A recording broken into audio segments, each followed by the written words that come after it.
বাংলাদেশের বাস্তবতায় আপনি নিশ্চয়ই আমার সাথে একমত হবেন।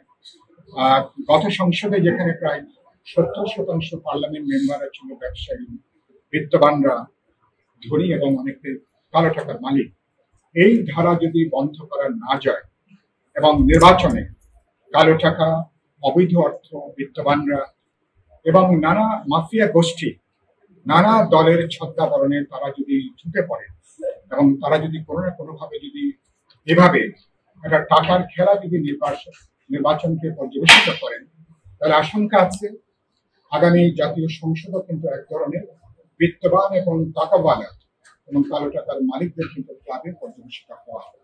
আমরা এত সংস্কার করছি, এত আলোচনা করছি, দেখা যাচ্ছে যে এটা অনেকটা কিন্তু এই কালো টাকার নির্বাচনে এই কালো টাকা সন্ত্রাস মাফিয়া এবং সেখানে অনেকে চর দখলের মতন করে যেভাবে দখলের ভাবনা চিন্তা করছেন, এ ধারা যদি অব্যাহত থাকে নির্বাচন প্রশ্নবিদ্ধ হওয়ার ঝুঁকি আছে। আর সে জায়গা থেকে আমরা মনে করি এমনকি আগামী পার্লামেন্টে নির্বাচন যাতে কালো টাকা বিত্তবানদের ক্লাবে পরিণত না হয় সে ব্যাপারে আমরা প্রধান নির্বাচন কমিশনের দৃষ্টি আকর্ষণ করেছি। আমাদের গুরুত্বপূর্ণ কিছু সুপারিশ আমরা দিয়েছি, আপনাদেরকে আমাদের সুপারিশনামা আমরা আপনাদেরকে দেব। তারা আরপিওর মধ্যে কিছু বিধান তারা যুক্ত করেছেন তিনি বললেন, কিন্তু আমরা এটাকে যথেষ্ট বিবেচনা করছি না। কারণ হচ্ছে যে আপনি দৃশ্যমান কিছু ব্যয় আছে, আর অদৃশ্যমান ব্যয় তো একটা সীমাহীন একটা ব্যয়। 25 লাখ টাকা বা ধরুন 50 লাখ টাকা খরচ করবার কথা, অনেকেই কত খরচ করবেন, হয়তো 25 কোটি, 30 কোটি, 50 কোটি খরচ করবেন। নির্বাচনকে অনেকে একটা বিনিয়োগ হিসেবে দেখেন, একজনের ব্যবসা হিসেবে অনেকে বিবেচনা করে। মনে করেন একবার যদি এমপি হতে পারেন আর সে এমপি যদি সরকারি দলের হয়ে থাকে, তখন তো তার জন্য আরো বাড়তি অনেকগুলো সুযোগ সেখানে তৈরি হয়। ফলে গোটা নির্বাচনী প্রক্রিয়া এই টাকার খেলাটা বন্ধ করা দরকার। প্রকাশ্যে অপ্রকাশ্যে টাকার বেসুমার যে ছড়াছড়ি, এটা বন্ধ করতে না পারলে গোটা নির্বাচনের প্রতিদ্বন্দ্বিতাই একমাত্র 2 থেকে 5% বা 10% বিত্তবানদের মধ্যে এটা সীমাবদ্ধ থাকবে।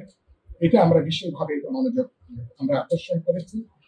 2 নম্বরে আমরা যে কথা বলেছি, নির্বাচন কমিশনের সক্ষমতা বৃদ্ধি করা দরকার। রিটার্নিং অফিসার, সহকারী রিটার্নিং অফিসার, আমরা বলেছি নির্বাচন কমিশনের দক্ষ যে জনগণ আছে সেখান থেকে এটা নিয়োগ দেওয়া যায় কিনা বিবেচনা করা।